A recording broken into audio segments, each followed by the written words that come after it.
Welcome to the Revenue Builders Podcast, a weekly show featuring B2B sales leaders and executives.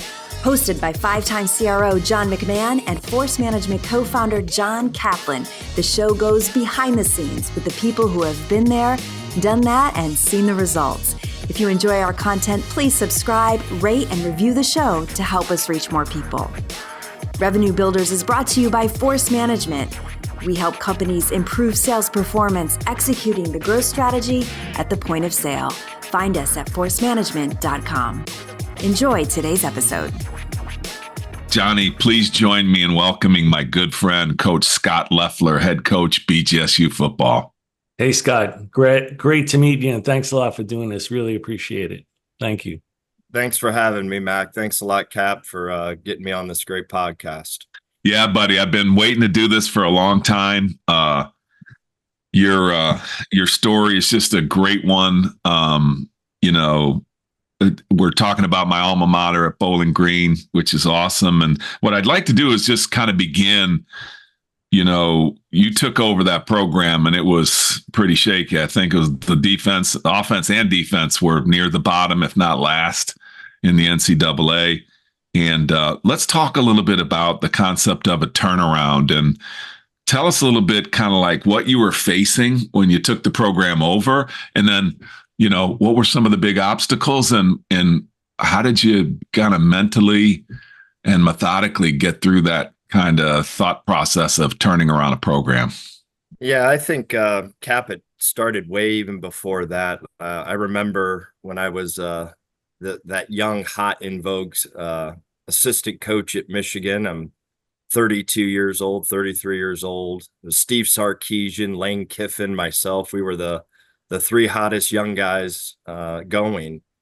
And I remember interviewing for these Mid-American Conference jobs, head coaching jobs. And I remember going through that process, and I really thought I had it all figured out, to be quite honest with you. I'm 33 years old. If I sat behind this chair, this is what I would do. And I really honestly believe it was a blessing in disguise that I got hired to be a head coach at a much older age. And all the experiences and different people and different mentors that I was able to associate myself with really helped in going through a total true rebuild. It's nothing that I've ever had to do. I've been very fortunate to be at top 10, top 5 institutions that really had a blueprint. And looking back in hindsight, the experiences that I had at Michigan all the way through my experiences at Boston College, which were obviously totally different programs, really led to the rebuild of Bowling Green. And when I walked into the Bowling Green situation, I really didn't know what I was walking into, Cap. Yeah. I thought you fix a few things here, you fix a few things there, and the next thing you know, you're going to have a winning program. And I'll never forget the first week that I was here. I walked into my office, I shut the door, and I go, literally, what the hell did I just do? So, it was crazy. I just remember whenever you sent me this, what we were going to talk about, it brought back these most uncomfortable feelings in my stomach of being completely so overwhelmed, of truly having to start from ground zero. Anywhere from, the most important thing that I had to do right off the get-go is, you had to hire right staff. Anytime that you're a part of a true rebuild, it's not about you. It's about associating yourself with tremendous people that can help move the needle and get the program in the right direction. So we had to concentrate on, who we hired, number one. And then all of a sudden you walk into this new job. It's none of your people besides the staff that you hired. And how are you going to deal with your players that aren't yours? And, how are you going to deal with the roster, the challenges of the problems that the former players had in comparison to what your vision is. So just dealing and in your business, dealing with the old employees, that was the number one thing that I had to do. I had to listen. I had to listen to their problems to learn really the problems of the organization. And then, the most difficult challenge, I thought, was you're trying to rehabilitate all the problems that these current players had, and being able to try to fix them, and how long can you give them an opportunity to make change before you had to make change. And I thought that was extremely difficult. It's something that I never had to do, something that I never had to do in my career. And then once you did decide to make change, then how are you going to bring in the people, the new people into your industry, which is recruiting? And how we decided that we were going to build our product is that we were going to recruit talented players that were super successful people at their high school, great character guys, and most importantly, that they had great parents. So our formula was quite simple. We were going to bring in good players that had some talent. We were going to make sure that they were leadership type of people, great character people. And then on top of it, they had really great foundation with great parents. So that's what we did, is we totally revamped the entire program and brought in people that were high character people with high standards and that could adapt and adjust into our culture. And then you could go on forever. You had to create your recruiting department, your personnel department, your strength and conditioning department, your nutrition plan. How are you going to make sure that they were going to be successful academically? How are we going to do create a program that could get these kids ready for life after football? What's the medical plan? How do we deal with alumni and donors in our engagement? And so there's just so many wheels that are turning all at the same time. So whenever I look back at the first 2 years in particular, I just remember the feeling of being so overwhelmed with so many projects. But at the end of the day, I think we really drilled down and focused on what was the most important thing in our organization, and that was the people.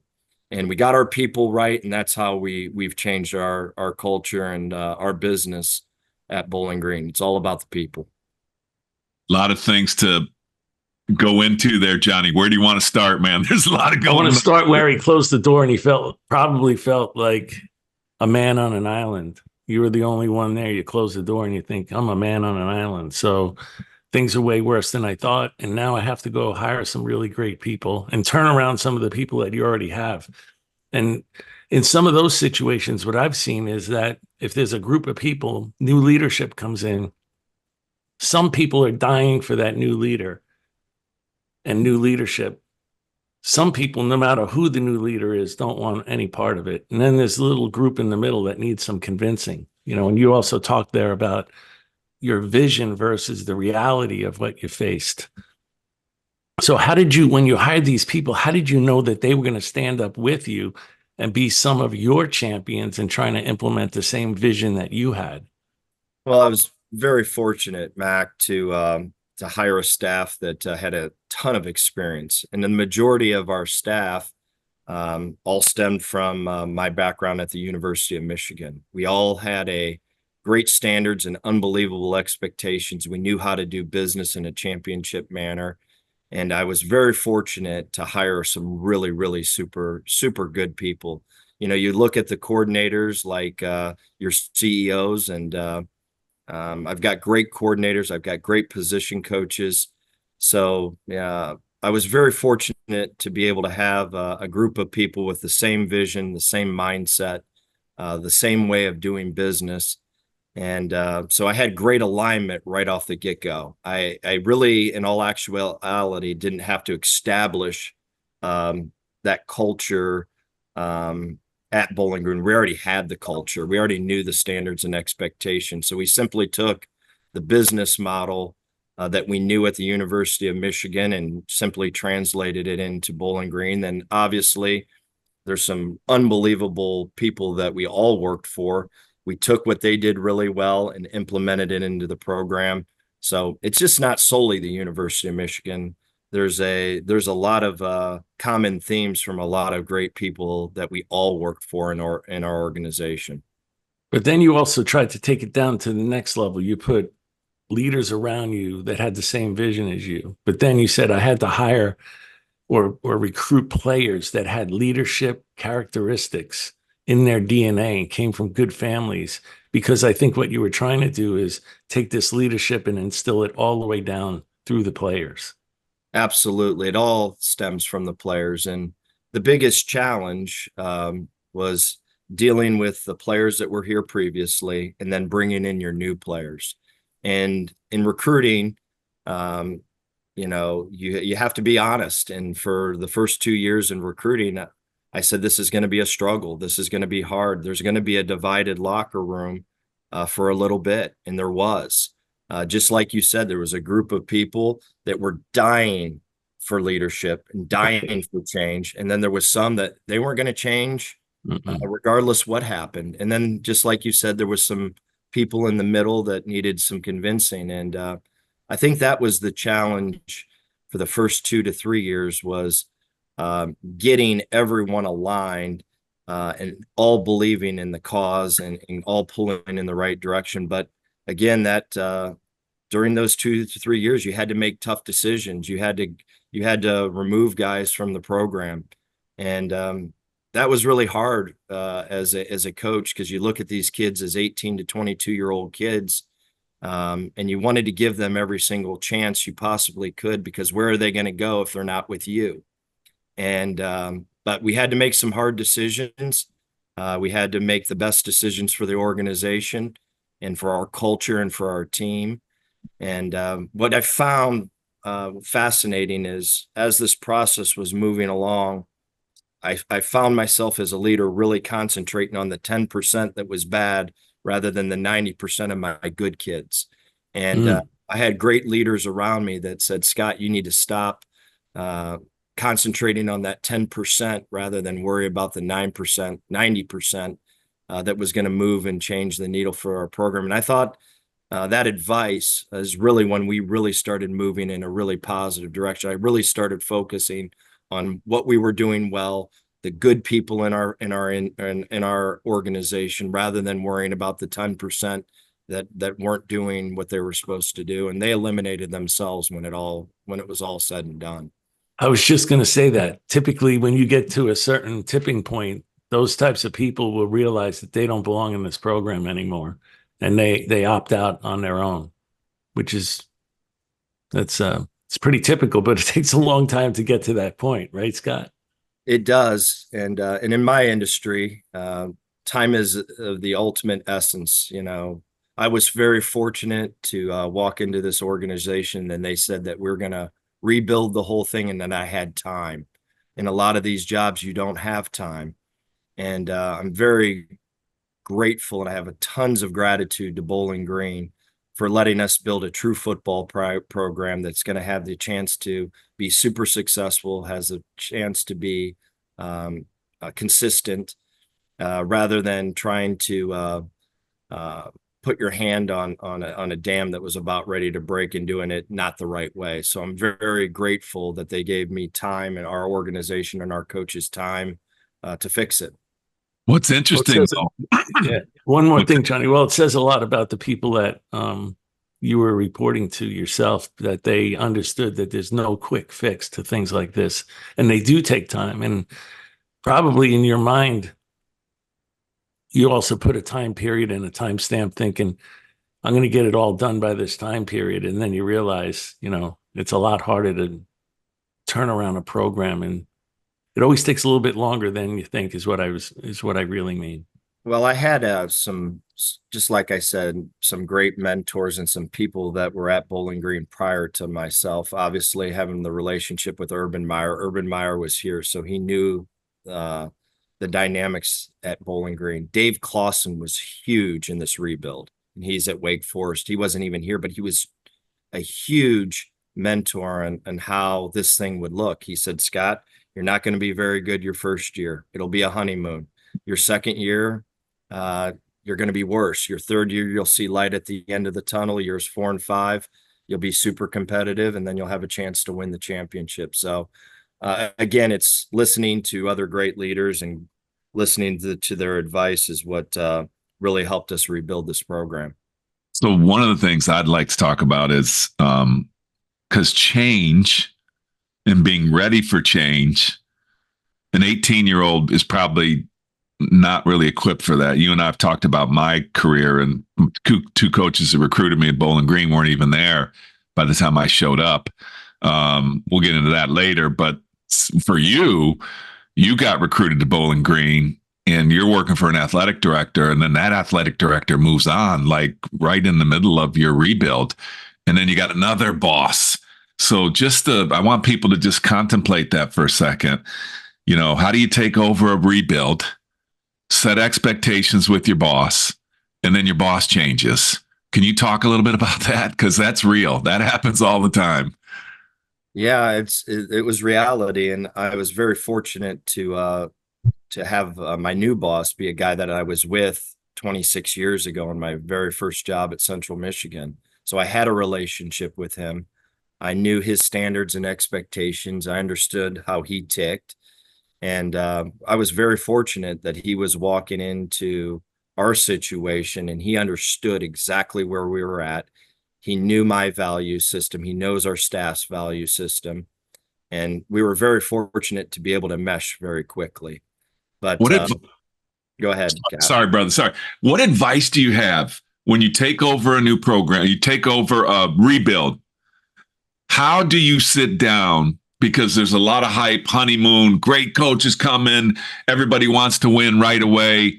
And I'm just thinking about this in the business world. How do you assess and quickly set expectations for your management team above you that says, look, this is what it's going to take, probably even before you take the job? How do you do all that? Give our people some advice, because everybody wants the job. And then once you get the job, it's like, you know, the honeymoon's over. It's like, you know, win now. How do you do that? How do you assess quickly and set expectations?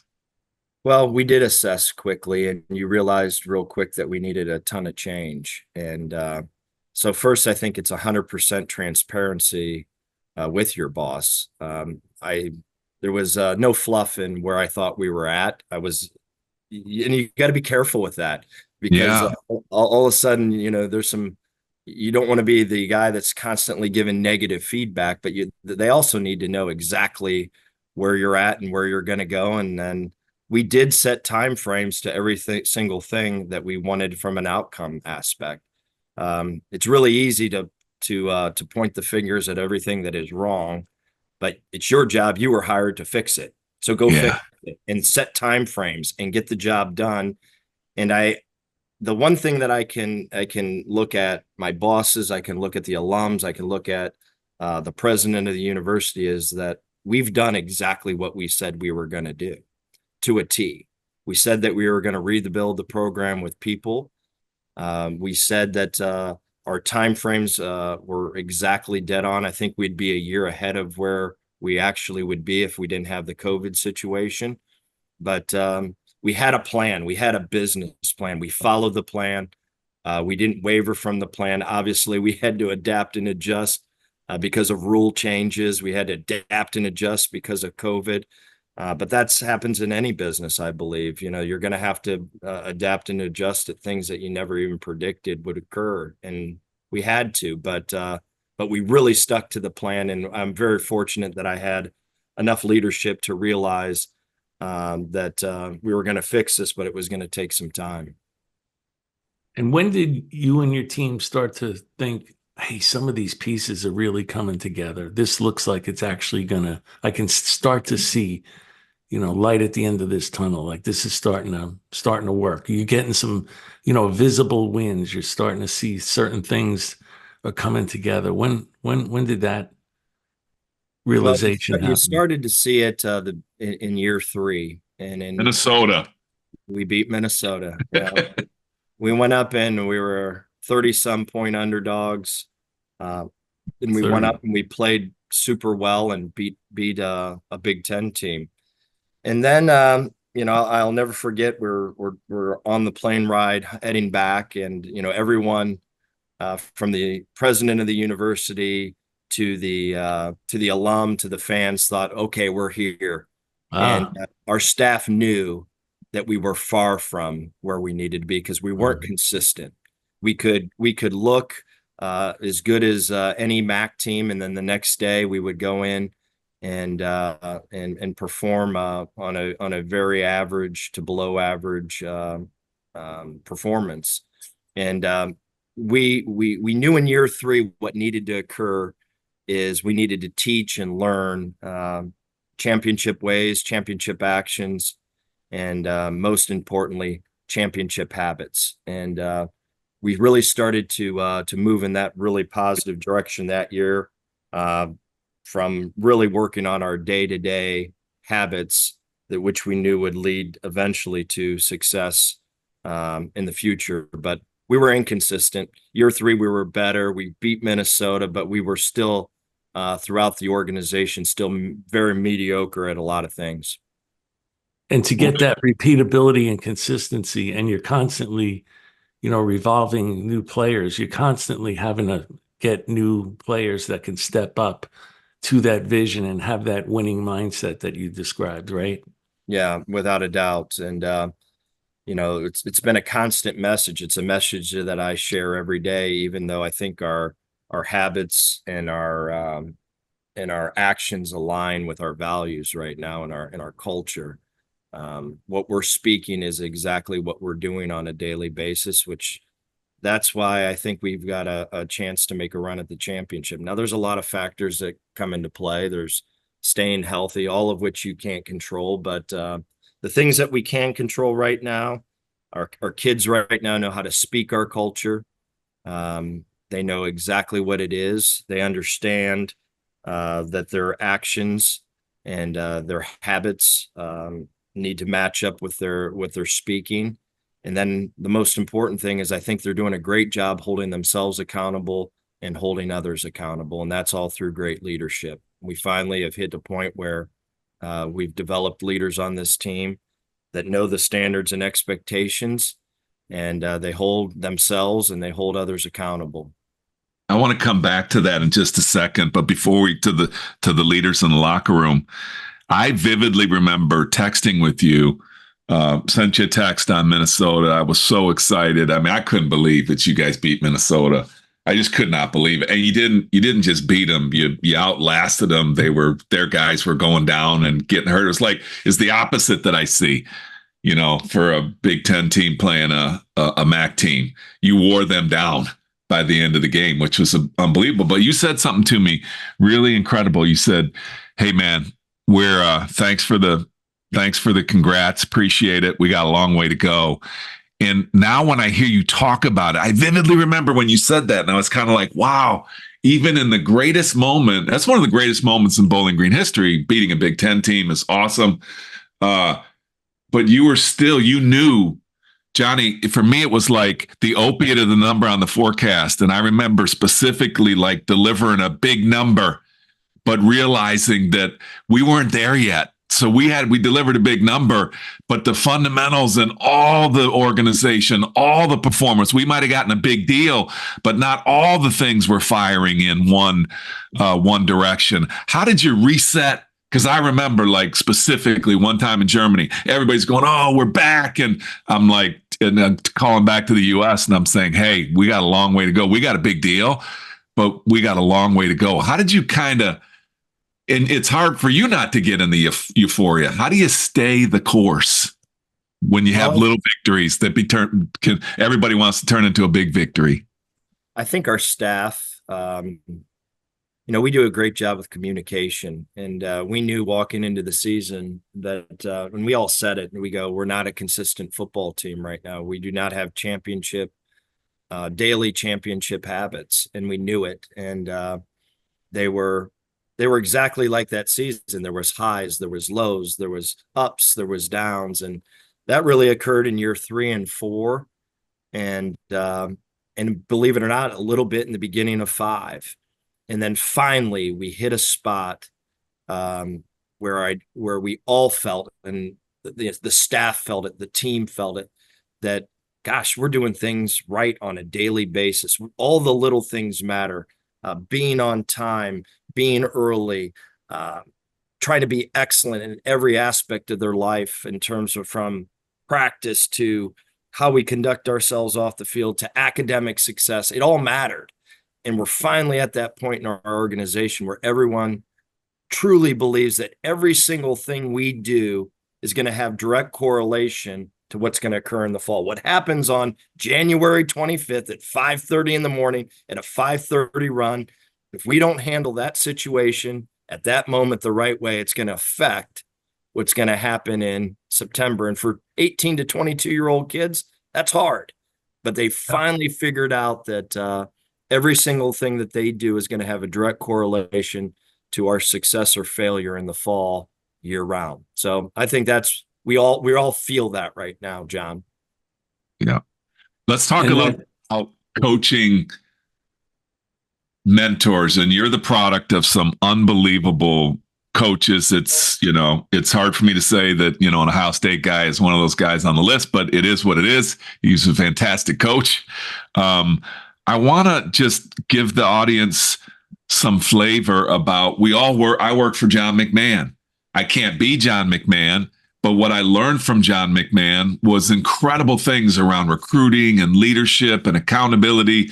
And I kind of made those into my own. You worked for Lloyd Carr, won a national championship. You worked for Urban Meyer, who won multiple national championships. You worked for Frank Beamer, one of the most respected long-term coaches on the planet from Virginia Tech. How do you take your experiences, and you can't be Bo Schembechler, you can't be Urban Meyer, and I see a lot of people that try to be a John McMahon or a different business leader. They try to be those people and they fail. How do you do your own thing, but take the secret sauce that you learned from other people? How do you do that? Well, you hit it on the head. That's the first thing that came to my mind is if you look at Lloyd Carr's style and philosophy, you look at Coach Beamer's style and philosophy, you look at Urban Meyer's style and philosophy, they're completely different, and they're completely different people. And the one thing that I've learned bouncing around from coach to coach is that you better be yourself and you better be genuine. The one thing as players, Cap, that we know, players know everything. They know everything. And if you're walking in front of that organization every morning and you're trying to be someone that you're not, the players know. And they know as fast as anyone. Players know everything. So being genuine, I think, was the number one thing that I could take from every coach that I worked for. I watched guys that tried to be a Bo Schembechler, guys that tried to be an Urban Meyer, and it doesn't work. Whenever you're in the fray and when things are going crazy, you're exposed. You got to be genuine, especially whenever you're in the fray, when things are hard. So that's the first lesson that I learned from all these great guys. But the thing that I found most interesting, particularly with Lloyd and Coach Meyer and Coach Beamer, is as different as they were, the one thing that they were not is that they had an unbelievable culture. Every single person in that organization could speak the culture. Number two, the actions that they demanded and the habits that they demanded equaled the culture that was being spoke, without a doubt. I mean, they demanded elite in every single thing you did. And then accountability. I thought they did an unbelievable job with, having and teaching self-accountability, but they really, really mentored and moved people to become good leaders and to be able to hold the organization and hold their peers accountable, which in this era, dealing with these kids is a challenge. There's some new challenges that are completely different than how you and I, Cap, grew up. Completely different.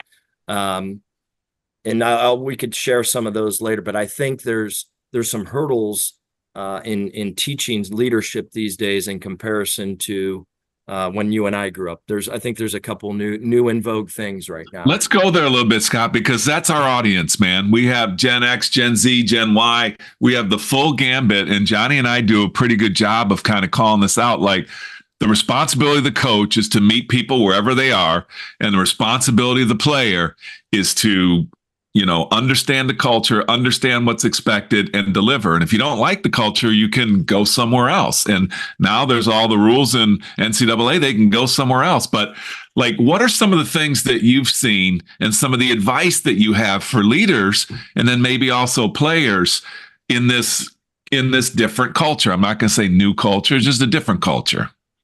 Yeah, the communication is one. The ability for another person to verbally communicate to another person, I think, is a challenge. Yeah. For example, touch the line. Simple command of that. A player would see another player not touch the line, and they would let it go. Now they'll text each other that, but they fundamentally have a hard time communicating that to their peer. And then the piece that I found, and it's something that we've been cleaning up in our culture since January, is there's this pecking order that I can't figure out in terms of the very, very most talented person in your organization. Obviously, you hope and wish is the best leader, the best way of doing business, but in some aspects, that's not always the case. Mm-hmm. The majority of the time, it's that mid-level person that is a great leader, not necessarily the most talented, that can lead. And for some ungodly reason, there's some guys on our team that think it is disrespectful for a player of less talent to call out or hold a player accountable that has more talent. Ooh. And it's different. It's different than I've ever been a part of. And the way that we're handling it is it's totally 100% disrespectful if you're not holding that guy accountable. We're just switching up the way these kids think. I honestly believe that if you're being a respectful, good teammate, you're holding yourself accountable and you're holding others accountable. And if you let things slide and you're not holding each other accountable, that's total disrespect. So we're kind of moving in a different way of these kids thinking what is respect and what is being disrespectful. I find it challenging. I really do. We just talked about it 10 minutes ago in our team meeting, that it's okay to hold another person accountable regardless of their status of talent. So that's the new challenges that I found that are fascinating in this business. Well, you said that, the players know everything. So if you have, like you said, standards of performance and you're holding people accountable, the players know whether or not other players or you and your coaches are holding that player accountable, no matter how talented they are. And if you don't, to your point, start to hold them accountable, then the other people that are trying to consistently overachieve, you got it, start to say, well, if he doesn't have to do it, then why do I have to constantly bust my ass, right? So the whole system only works is if it's completely even, standards of performance where you're holding people accountable and you're also rewarding the overachievers. So you're creating a meritocracy, and it's a real well-known meritocracy. And I think since the players they know whether or not you're holding people accountable and also rewarding the overachievers on a consistent basis. I agree. And, I think we're moving in the right direction, that it doesn't matter your level of talent. It doesn't matter your job. It doesn't matter if you're the best player, a role player. I honestly believe if you've got people in your organization, regardless where they're at in the pecking order, that are working and holding others accountable, you're a great teammate. And see, I like that. I like that. For me, the common denominator for me now, I probably wasn't when I was 18, because I'm not sure I was all in at the time. But if you're all in, it doesn't matter what your talent level is. If you're giving everything you got, speak up. You can speak. And so and I mean that to businesses, if you're all in, and if it's for the good of the culture, it's for the good of the program, it's for the good of, your well-being, because you need everybody around you greater, you can speak no matter what your talent level is. Now, on the coaching side, with this generation, I find that the thing I love about this generation that we're watching today is they sniff out hypocrisy faster than any generation I've ever seen. And their reaction to it, I think they need some coaching around, because it's once you sniff it out, it's what you do after you sniff it out. Do you shut down? Do you confront? Do you get in a mob to show your discontent? But to coaches out there and leaders out there, if you're not authentic today, just like you said, earlier, if you're not authentic, if you're not willing to do what you're asking people to do, you're going to get exposed now more than ever. Do you agree with that, Scott? I beyond agree with that. And it goes back to these players in this generation, they know if you're genuine. And I think the whole key to success in coaching right now, and I think you saw that with our coaches, myself, is the relationships that we have with these guys are off the charts. This isn't the old school days where the guys just show up to the team meeting. Big difference. This is a relationship that goes far outside the workplace. We have these kids over at our house. We have these kids out in the community with us doing community service. They see your actions. They want to watch you around your family. Their antennas, John, are up all the time in terms of they're watching what you do. And I honestly believe if you've got a great relationship with a person, you can move mountains. You can move things so fast and so efficiently. But the old school days of not having genuine relationships and understanding your people inside and out, I think those days are over. Yeah, and you said that, these kids know how to speak the culture. And, based upon what you're saying with accountability and building relationships, if they really buy into that culture, it helps you recruit other players, right? Because I'm certain you probably let the recruits talk to your players and they speak about the culture and they can feel whether or not the players are being genuine and they really believe in that culture. I totally agree.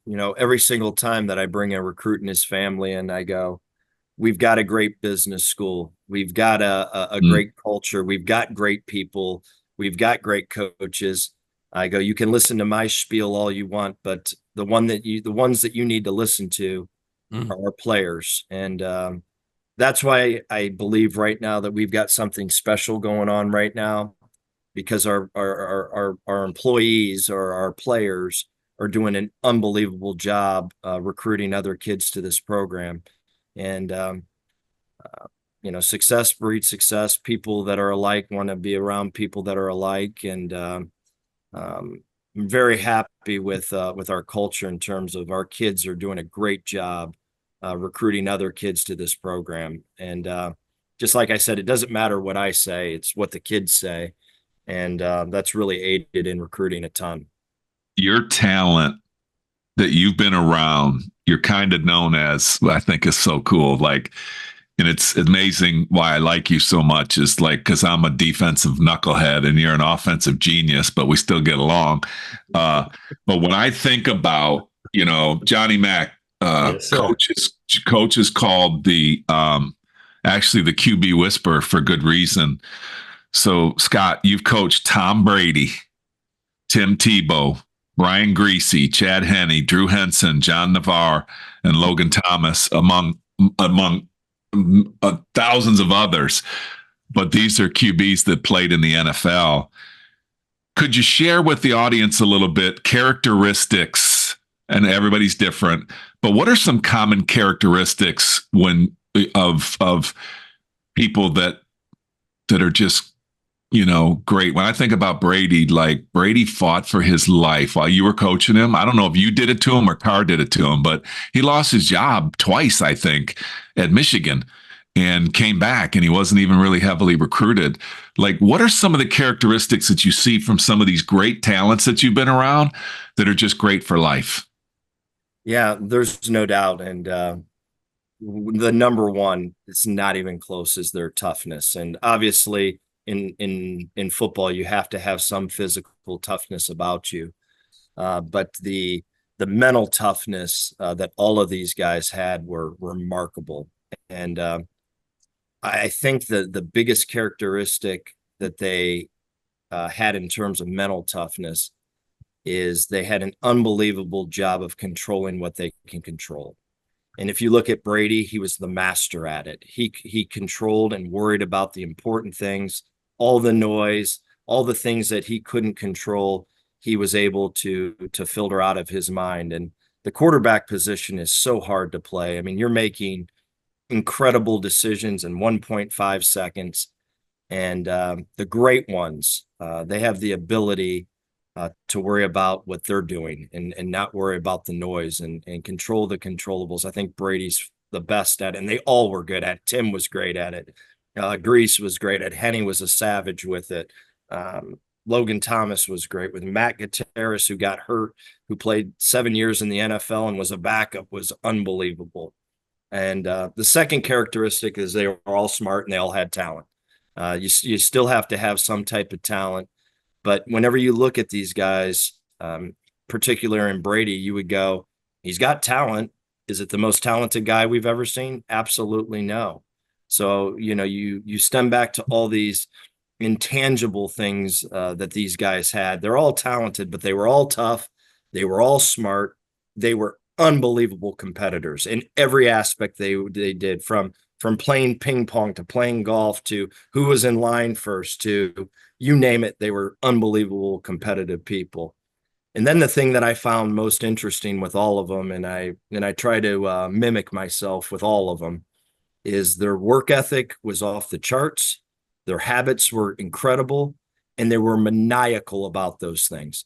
They were so maniacal about the process. They were maniacal about the details and how they were going to do their work day in and day out at a championship level.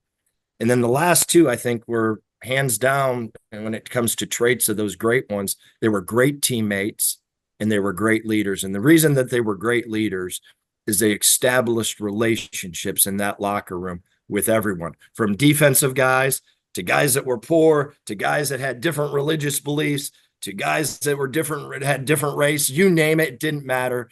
They were able to establish relationships, and then they were able to make everyone else better around them because they had relationships with their teammates. So they're remarkable, and it's all the intangible stuff. The talent, yeah, they had some talent, no question about it. They knew how to throw a ball.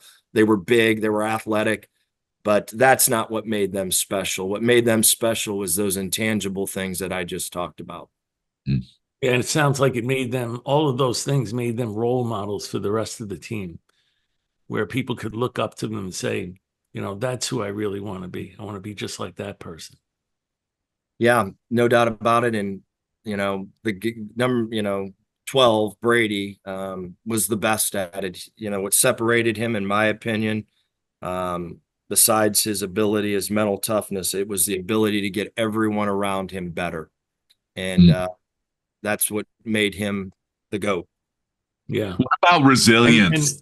And one other thing in there, of everything you said, what it really sounded like, these guys were just amazing at preparation, whether it was trying to increase their own knowledge, increase their skills, understand the game better.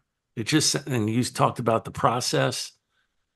It just sounds like their preparation was just off the charts. They were just constantly in preparation mode. Yeah, constant. And,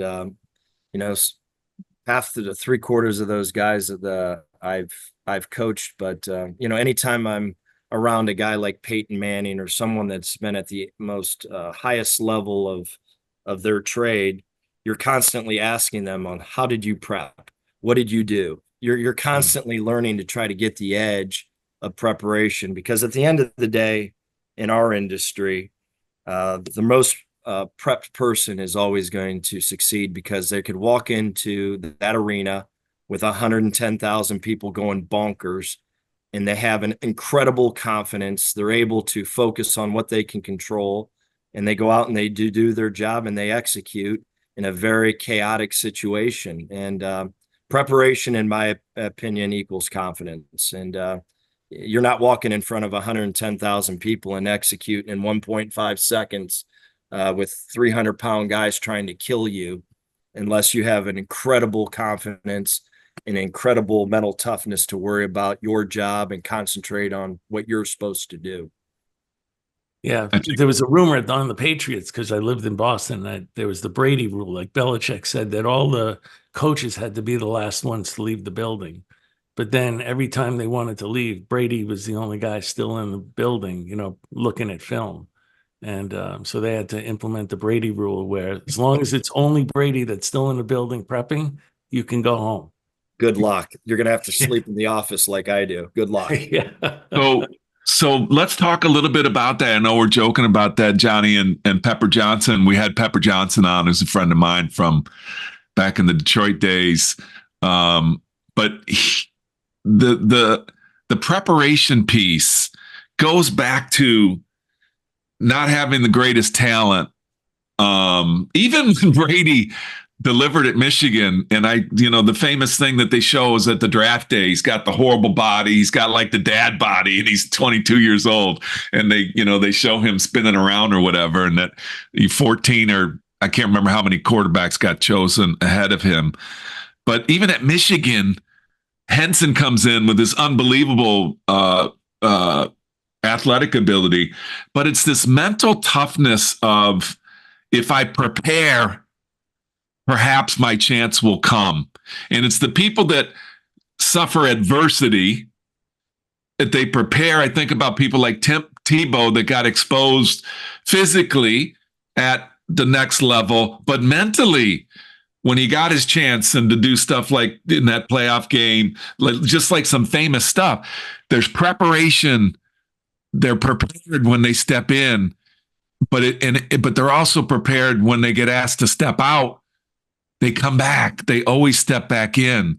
Is that something that and how do you see that in people? Like, do you look for it in people? Is it resilience? What is it? Because there's some people at the high school level just never been knocked down before. They're unbelievably gifted. They're faster than everybody else. They're stronger than everybody else. Doesn't mean they're going to be great. How do you decipher that? Well, I think you said it, John. I don't know if it was the first time that you spoke to our team or a second time.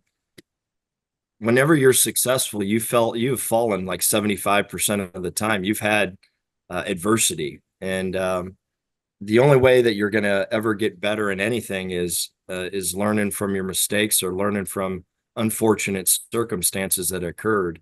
You look at all these successful people, you read all these business books, you look at all these great leaders. Everything wasn't rosy. And I think the people that get knocked down, that has the ability to get up and learn from their mistake, not stay on the ground and too long, and be able to get up, dust themselves off, and be able to put their mind on the prize again and worry about what they can control. Those are the ones that are special. And all of those guys that I've been around, all these great NFL players, they've all been kicked to the ground, all of them, every single one of them. There hasn't been one quarterback that I coached at Michigan that didn't go through some type of major adversity. And it made those guys so much stronger, so much better. And, I think that's part of life in business, part of life in sports. And,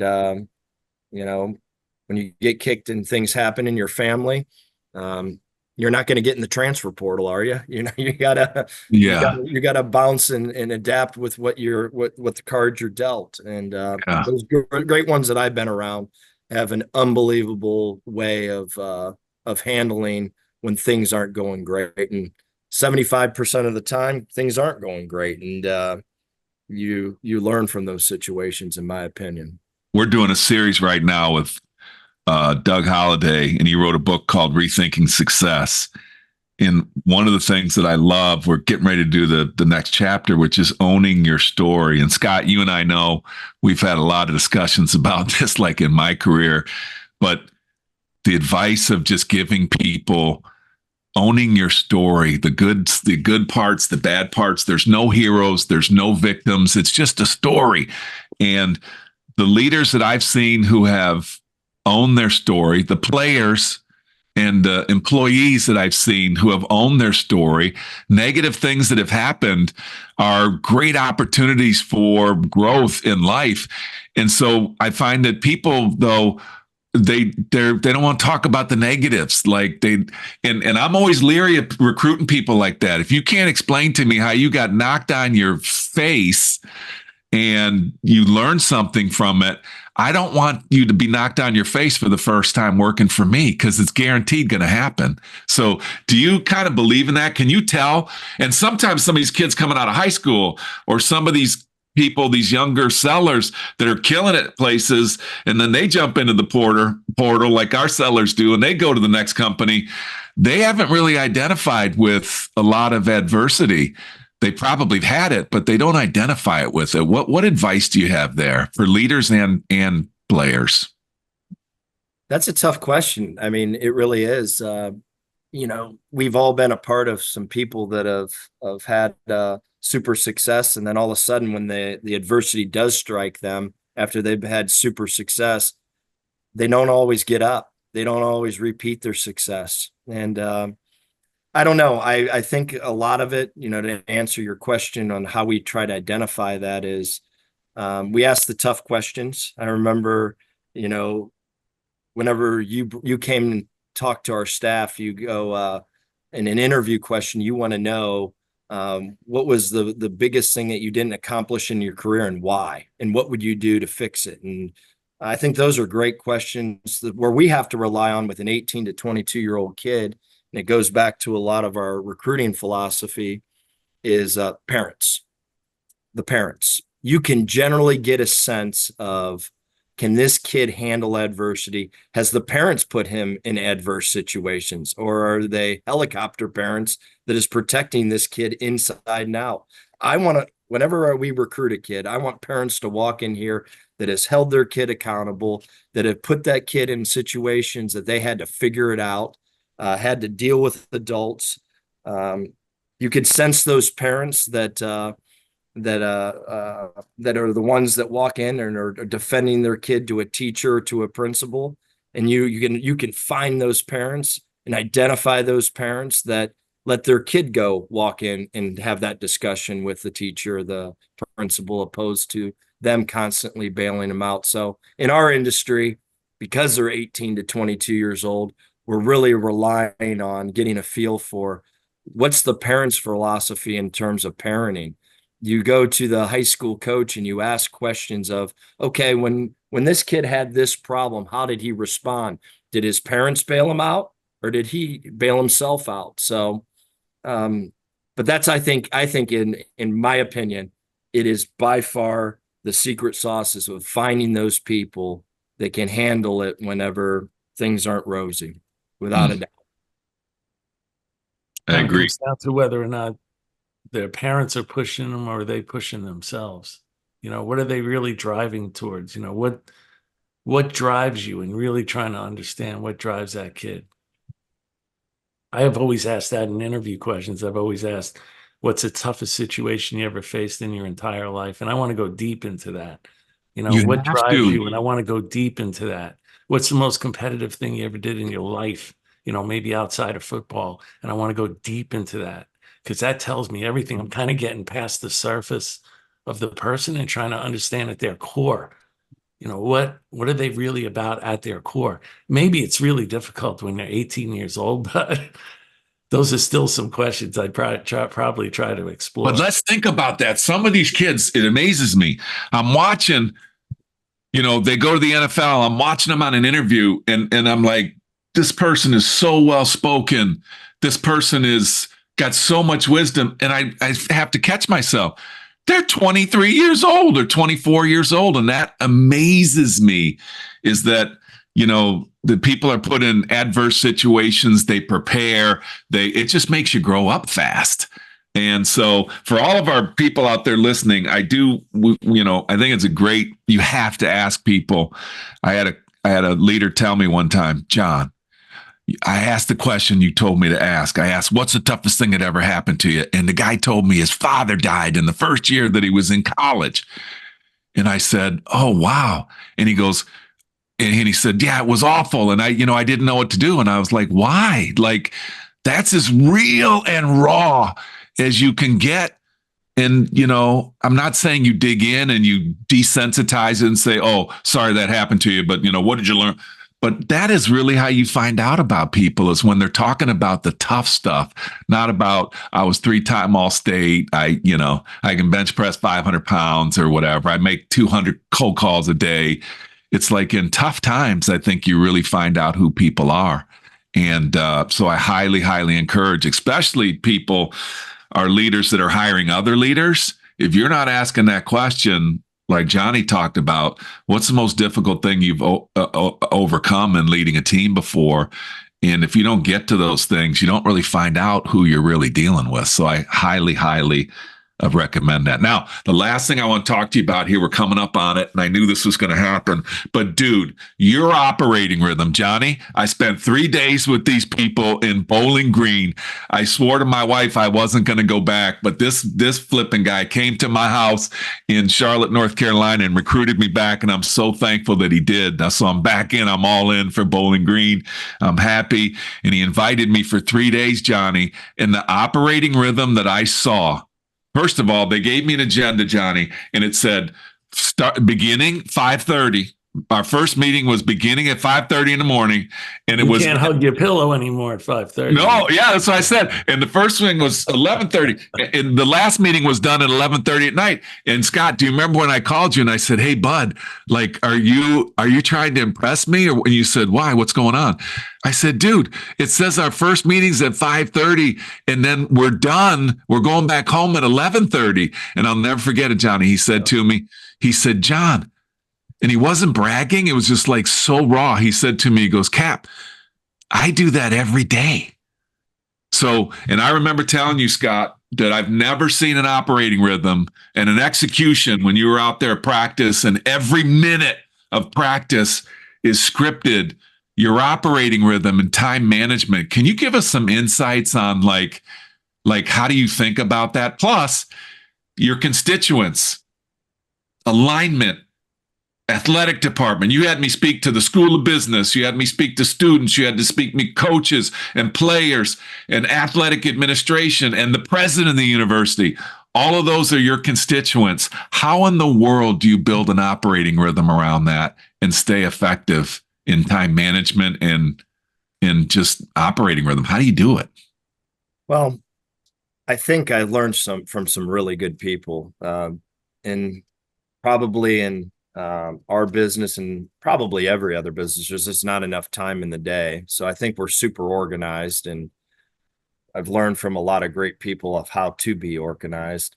I've read a bunch of really great books about getting up early, reading, writing, working out, and starting your workday 2 hours. But those people are crazy, dude. They told you to wake up at 3:30 in the morning. I don't think that's normal, bro.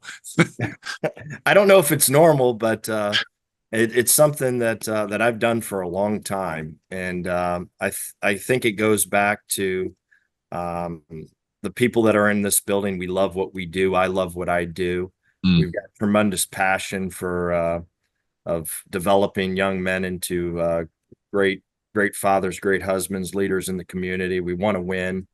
But you don't remember this, John, but whenever you asked me in our first 5 minutes of, what was your biggest failure? One of my biggest failures is the topic that we're bringing up right now. It's challenging to me in every aspect of the word. And I look back at my Michigan experience in particular, and my maniacal methods and how I did business. It was successful. It worked, but it wasn't balanced whatsoever. And it's something that I fight every single day of how to be balanced. And I've asked some really successful people. I've asked some of the quarterbacks that I played for. And, it goes back to you can only be good at 5 things. And whenever you look at that, if you just start faith, okay, if that's really important to you, that's going to take time. Your family, that's really going to take time. Your job, that's going to take a ton of time. Well, you only got 2 other things left. And really, whenever I listen to all these super successful people, they might have that 4th one. I don't know if they've got 5 even. I think there's a tremendous sacrifice that takes place if you want to be successful. And, I know everyone talks about balance, and it's something that I fight with. I want to be super successful, and I don't know if I found the method of being balanced in every aspect. I haven't, and I don't know, John, with the guys that I've been around that have been super successful, if they've been truly balanced. I think we all say that we want to be, we all say that we want to do this, but when I look at the Bradys of the world and the Tebows and the super successful people, they had their faith, they had their family, they were savages in their job, and really they might have a hobby. And I think that's the price of being excellent. But there's one other thing I've noticed about you, Scott. Your flipping energy level is off the charts. And then I had to ask myself, I'm staying in his basement, Johnny. It's a cool flat, man. Like it's legit. It's like your own little apartment. It's cool. And I'm sitting up one night. I'm like, I'm getting up. Should I even go to bed?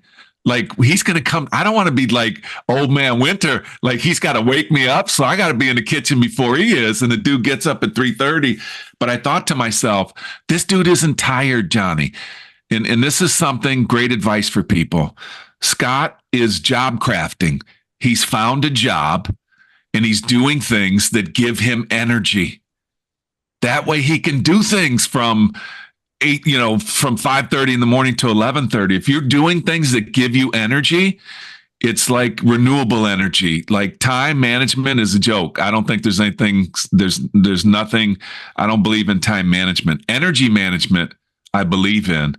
And Scott, I'm telling you, your coaches, your players, the vibe, the buzz, you've created an environment there that you're allowing people to do things that give them energy. And that's why the program's buzzing right now. I truly believe that. Well, you got to have enthusiasm, and it's amazing. The times, and I try to limit them, the times that I walk in here with a unmotivated attitude, woe is me attitude, it's fascinating how the whole organization follows your footsteps. Mm-hmm. And I've just found if you've got juice, you've got energy, you've got positive outlook.